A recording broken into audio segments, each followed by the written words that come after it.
Sveiki visi, vėl su jumis Raudoni vartai. 2 savaitės atgal pas mus buvo lenkai, jiem patiko ir jie vėl pas mus atvažiavo. Privežė vėl krūvo batarkių, mes jas statom ant stendo ir žiūrim, ką turim. Išardytos, paruoštos testavimui, prijungtos, pradedam. Na ką, grįžtam prie Lenkijos, testas baigėsi. Ką galima pasakyti? Vieną bateriją reikia sudėti jiem į bagažinę, į maišiukus, tegul veža atgal. Kitoj baterijoje yra tik 9 geros celės, 19 reikia keisti.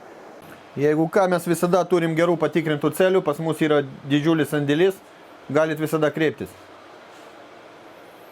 Ką, lenkai jau pasikrovė vieną gerą bateriją surinkta, kitą maišiukose kaip celės, kaip šrotas, vežasi atgal ir nepamirškit pastatyti laiką ir pasirašyti.